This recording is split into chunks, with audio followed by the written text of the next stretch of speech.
Audio is autoing. Audioing. Hello. Hi. What's good, y'all? This is another episode of C.A.R.L. Conversations about Real Life. My glasses are very dirty.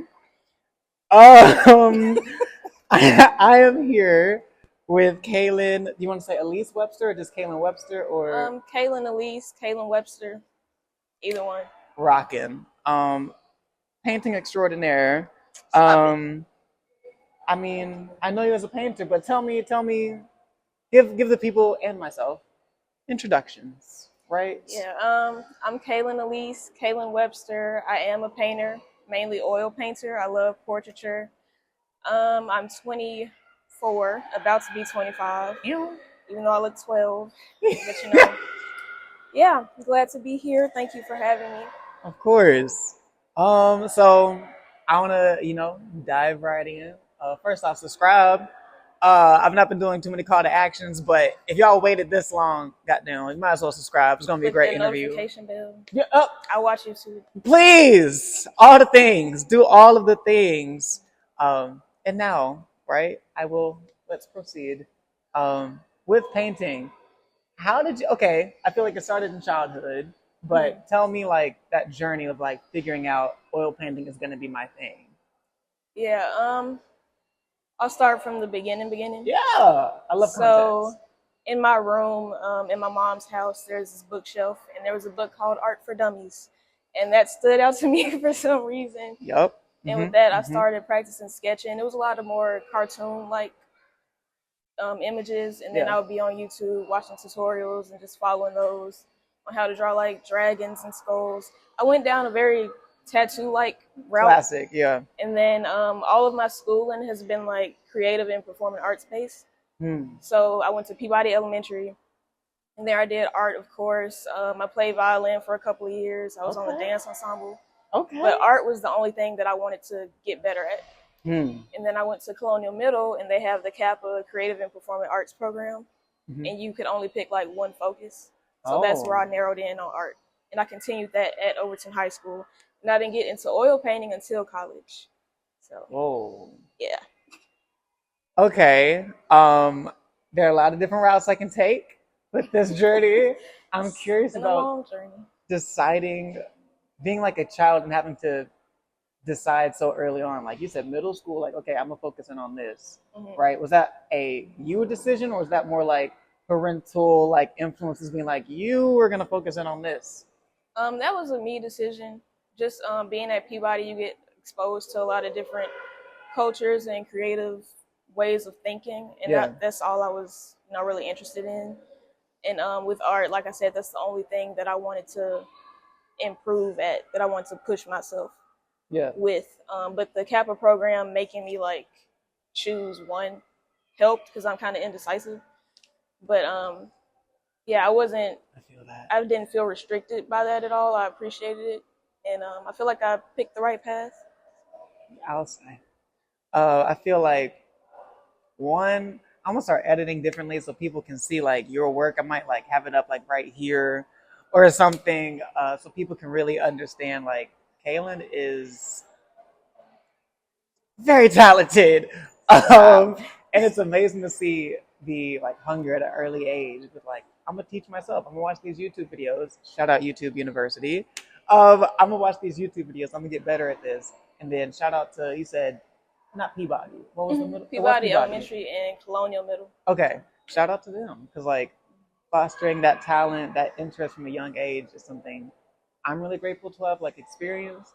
Just seeing that in other people is always like a kind of moment for me. So you said, okay, in college is when you like really leaned into the oil painting, right? What was the beginning of that like? Yeah, what was the beginning of that like? That's a complete question. So I went into college initially doing communication design or graphic design, because I knew I wanted to do art, but I didn't think it was realistic to have a career doing that. I felt like graphic design, more stable income or whatever. But so that freshman year, I made sure to take at least one painting class, and it was the only one that I had space for, and I got in there. and I was the only freshman in that class. Okay. And I learned that it was oil painting only. Before that, I had never worked with oil paint because it was kind of intimidating. Like the process is different than acrylic, and it's a lot more expensive.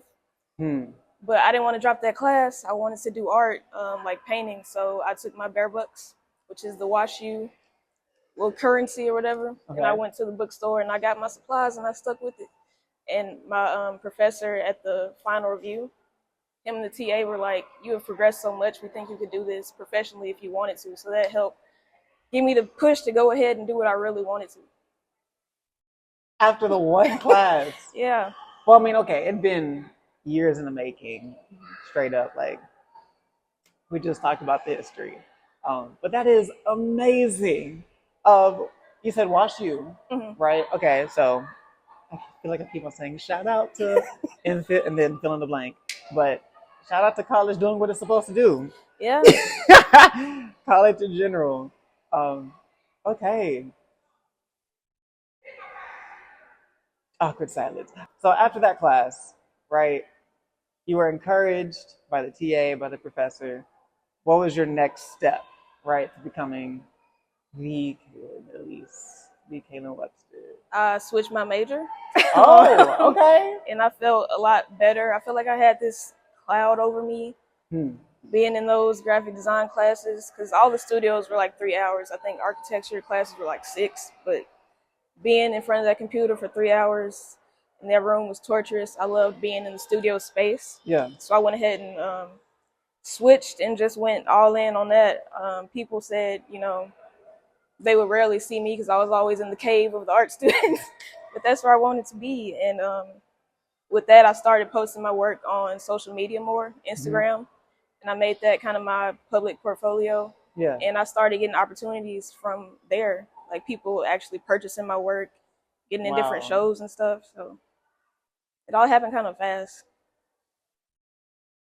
I feel like, okay, not everything, because there's so much time that has passed already in this interview that we've covered, right? Like from childhood, we're in college now. But wow, I feel like so much is just happening perfectly. Like I've been saying God timing, just like casually in conversation. And your story so far, it sounds like back to back, just examples of God timing. Like what? Yeah. And the fact that art is so like, there's not one direction that you can go with it. A lot of it has been me like trusting my gut and a whole lot of praying. So yeah, that's kind of a philosophy I live by, is trust your gut. Yeah. Get in tune with yourself. It was a joke in middle school. I used to always tell my friends, follow your heart. Yeah. They ask me for advice because if it goes how you don't want it to, it ain't my fault. But I feel like that's just what I would do. It became true and serious for me. Just putting myself out there, continuing to work, and stuff has just been falling into place in God's timing, however it's supposed to work out. Okay. So I feel like also shout out to Instagram or whatever for doing what it's also supposed to do. Like it found your audience. I mean, you also found your audience, right? Like putting yourself out there, being by the opportunities, setting yourself up for opportunities. You said people started to purchase your work and like did you say commissions yet? Yeah, I was doing commissions. I think my first was late middle school, maybe. Wow. Just having like family, friends support. Oh, yeah. So, y'all, you have an amazing story. This is why I love to do this. Okay, so do you remember your first like, whoa, kind of project that made you feel like, okay, professionally, like I'm doing this. Wow. My final for that freshman art class was this 3x4 foot portrait I did, and that's the biggest I ever worked, and it was in oil, so it was a big task for me. But I posted it on Instagram.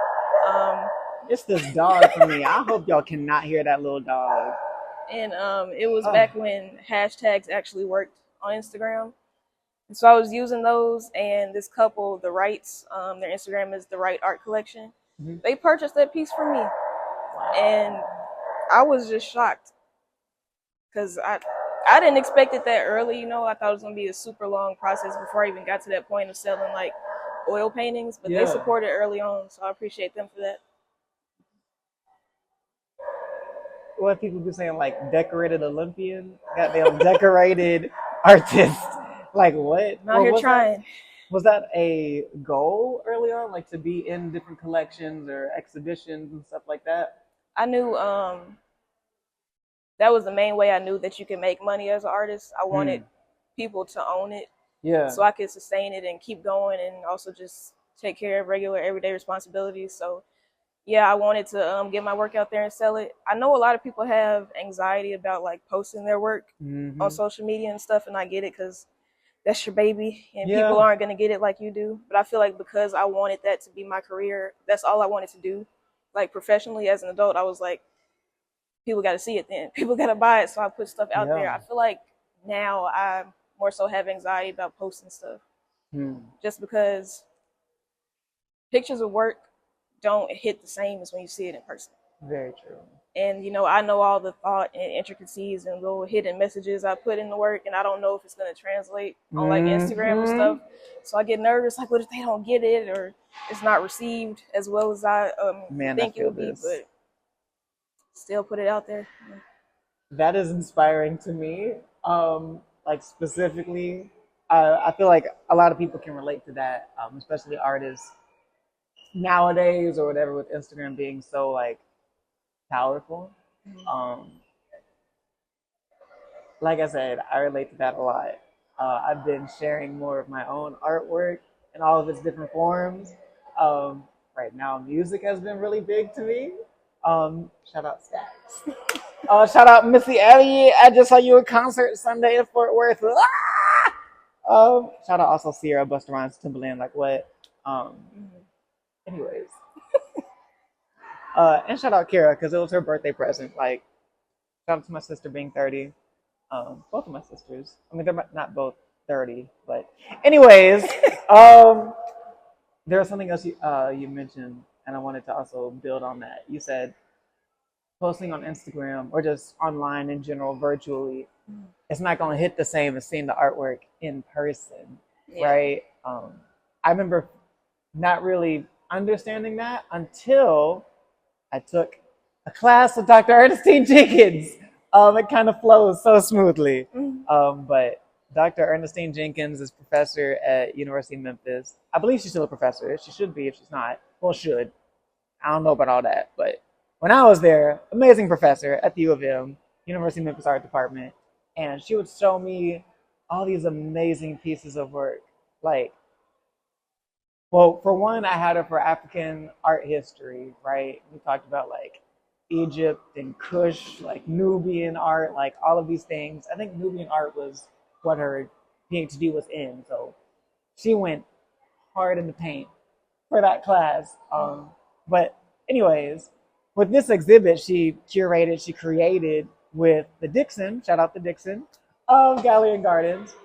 I actually got to see some of the work that she was showing us on presentations in the classroom in real life. And I'm like, oh. It's different. I get it now. Like, some work is really big. And if you put it on a slideshow, it's going to look the same size as like the Mona Lisa or something. Like, really being able to, it's a whole experience, right? So when you're creating your work, do you think about, okay, I want people to feel this when I make this, or do you think more like internally, like, okay, this is how I'm feeling, and people are just gonna get whatever they get from it? What's that like? I think having a studio, my studio is at Arrow Creative Midtown. Seeing like all my work curated together and people's reaction when they come into the space and tell me what emotions it gives them. I had a couple people come in and cry, and I didn't expect that, but just seeing that connection makes me more aware of like how I want viewers to feel when they see different pieces. But I'm really inspired by Western art history, so I love the big narrative pieces and all the hidden symbolism and stuff. So I'm always thinking about like what message or what story I want to tell. But having that public studio has definitely made me more conscious. Like, I want people to connect with the figures I paint, even though they may not know them in person. Yeah. I want them to be like, oh, this person reminds me of my cousin, my aunt, my neighbor, whoever. Yeah. And humanize the painted figure in that way. And my hope is that that humanization translates to strangers you pass every day, so we can have more empathy and sympathy for each other. So hopefully it'll be a little less hate in the world going on. So we'll see. We'll see. I feel like one that is so beautiful. I love that why. I love that context. And I feel like it's definitely happening. It has happened, right? All the tenses will continue to happen or whatever. I can speak from experience for me. When I first saw your artwork, I think it was showing at the Dixon actually. And I saw like this one piece and it was family scene. They're like in the living room, I think. You could see somebody in the kitchen in the background, like, you know what I'm talking about? Yeah. And I saw my family. I'm like, oh, why have I been here? Like, this is mad familiar. And then I also saw another piece, and it was a very familiar face. It was Madison, like Maddie McKay on Instagram or whatever. Shout out Madison. I was like, yo, these people like not only like look familiar, they are familiar, like with Madison. But I love the way you like people say capture, right? The essence of like black folk, right? Like Tank and the Bangas has this song called I think Black Folk. I just saw a video of it on TikTok. But shout out Terriana Tank and Tank and the Bangas. But the way you really show and like highlight black folks is very interesting to me. And like telling our stories and how you focus in on, okay, what's going to be the story I'm trying to tell. Have you always like been drawn towards like storytelling, like from childhood? I don't know. I liked researching things. I think in high school, when the Black Lives Matter movement really ramped up, that triggered me to be like making art with more of a purpose and not just something that looks pretty. And I think from there, that's when I started really focusing on like narrative. And then when I got to college, that was my first time taking art history courses, and they're like breaking down all these big paintings and like, I don't know if they're guessing or if they actually know like this little thing over here means this or that, but I was real interested in that like puzzle piece aspect of it to create this whole narrative. So yeah, I think it started in high school. I love using the word narrative also. It reminds me of like conversations, right? Conversations about real life. Subscribe! Another call to action. Notification bell, like, oh, your comment. face. Yes, please, notification bell, all the things. Tell a friend, leave a comment and stuff. Copy the link. I think that helps. Yeah. Anyways, but the word narrative really jumps out to me because I'm also thinking about Harmony Rosales, and I have her book back here, called Master Narrative. I'm gonna bring this up. Oh wait, actually it's not gonna focus. It's focused on us. So scratch that. Google it if you want to see the cover up close. But Master Narrative, Harmony Rosales. I saw her in Atlanta at Spelman. Right? Shout out Spelman. Shout out Atlanta. But using that word narrative to describe a piece really stands out to me. Not only because of the connection with this, I guess, catalog, this art book. I'm gonna call it art book. But also, it reminds me of how I can stand in front of a piece of work and just be, I'm in it for like 10 minutes, 12, like going through a whole gallery or museum. I might not be the best person to do it with because I'd be on my own timing. Like if I'm walking and I see a piece, I'm gonna stop. And I'm like, okay, like audibly, I might even be like, when I see something. Okay, wait, that was okay. Yeah, I think that's what the experience should be like, though. You know, we make the art and with our own intentions in mind, but it's great to just hear other people's interpretations and connections with it and see that what you put out in the world is being valued. Starting conversations. even if it may not be exactly what you had in mind, it's doing something. Yeah. Okay. I remember when you were teaching, right, at Tone. Shout out Tone. Shout out teaching. We love some African American pedagogy and syllables, clearly. You talked about the intricacy of painting Black people, like the skin, how it's so colorful. Um, why do you feel like, or how do you feel? Oh, I like both of those. I'll say that. I'll go with that one first. I'll go with the why first. Why do you feel like oil painting is seen as such like a daunting and exclusive kind of form of painting?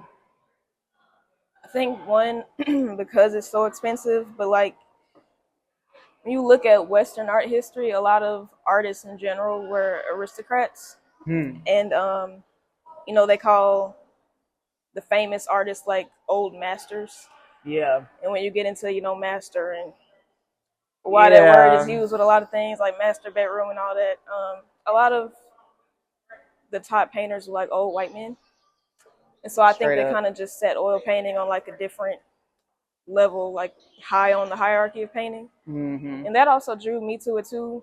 For one, it gave me the effect that I was looking for with acrylic but couldn't get.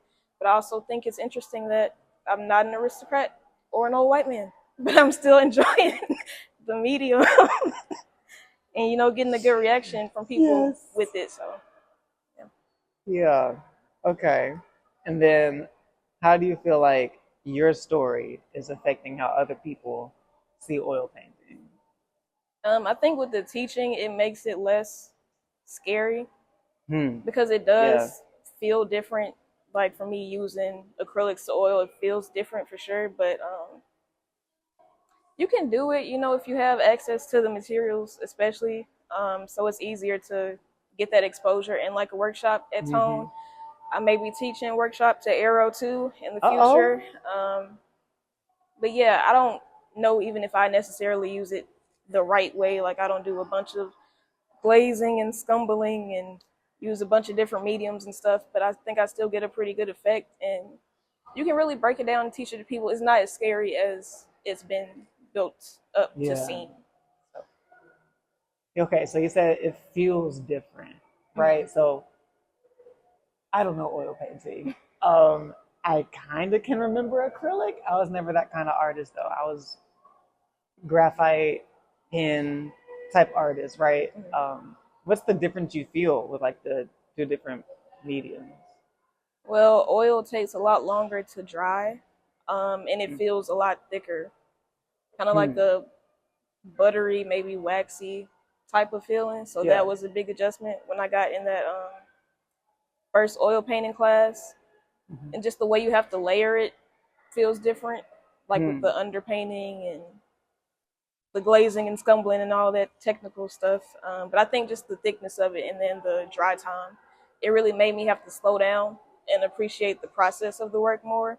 I think going into a lot of pieces, I have like a vision in my head of exactly what I want it to look like. Yeah. But when you get with oil, you got to slow down and not rush through the process just to see the end result. You got to work with the painting and see what it needs, and your idea might change in the middle of it. So.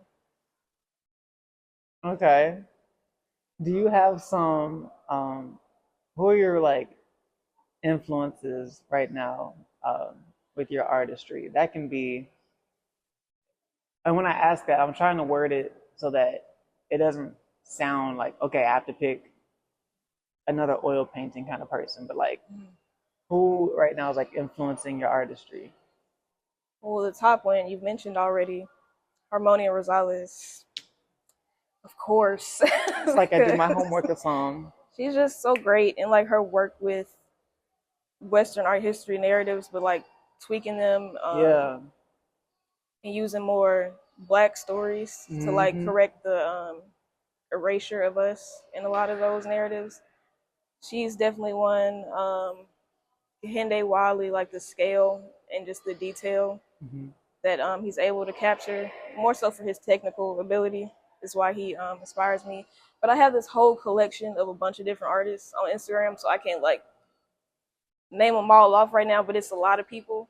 And that's another benefit of Instagram too, is exposing yourself to other people Yeah. Not to like take what they're doing, but just to see what's possible and to push yourself and to stay, you know, freshened up in the world of art.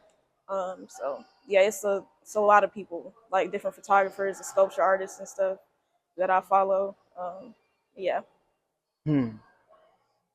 Okay. That I thought about. I don't know if I can remember everything that I just thought about. So I thought about how we be talking, and when we finish with something, we say yeah to let the other person know like I'm done, because I be doing the same thing.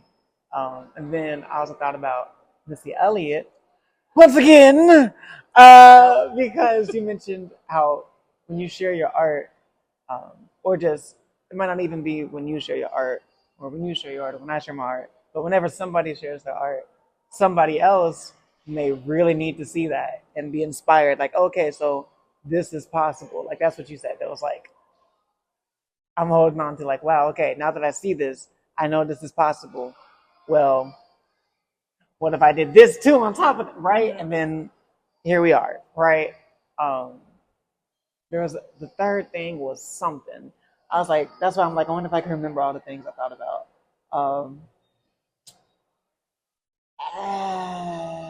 Wait, I'm gonna be like, eh.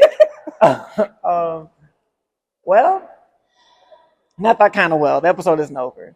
It wasn't that kind of well. You'll know when it's that kind of well. Um, okay, Instagram having the inspiration on deck. But, with the knowing this is possible. Okay, yeah. That and Instagram. For sure. I say it's fine. Okay. I'll say in. I'm so dramatic. I'm gonna get this water right quick. I'm still listening. In high school, is when I really decided that I wanted to be an artist, and when I had that this is possible moment. I was on Instagram, you know, just posting selfies, pictures of flowers, whatever. And then one day I decided I want to make it more of an art page, you know, and if my followers that I have right now don't like it, you can unfollow me, whatever.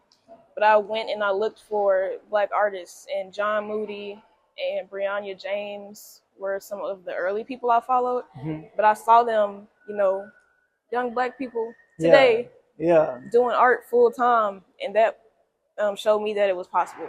And that's when I like shifted my focus to really start working as early as I could to try to secure a career by the time I got into my adulthood. So that's when I made that shift of like my social media and everything, and really like everything I made, I wanted to put out there and make sure it had a purpose. So with sharing your art, I'm thinking about my own story a little bit for like creating this question. How is it balancing, right? How much you share and how much you don't share, right? Like, for example, like for me, sometimes I be feeling some type of way about following folks when my main account, this Carl Bledsoe Jr., is my name, so people may think it's a personal account, right? But I feel like I've struggled with differentiating between, okay, this is a professional follow, this is like a personal type follow, right? And then like curating my page. Is this going to be professional, strictly like only photo shoots, or am I mixing it up with like more casual type shit? How's that been for you, like that journey of what you share, what you don't share? I think over time it got more like art related stuff. Every now and then I'll post a selfie if it's like my birthday or something. But I feel like it's kind of easy for me to just post the art because that's my main thing I'm doing right now.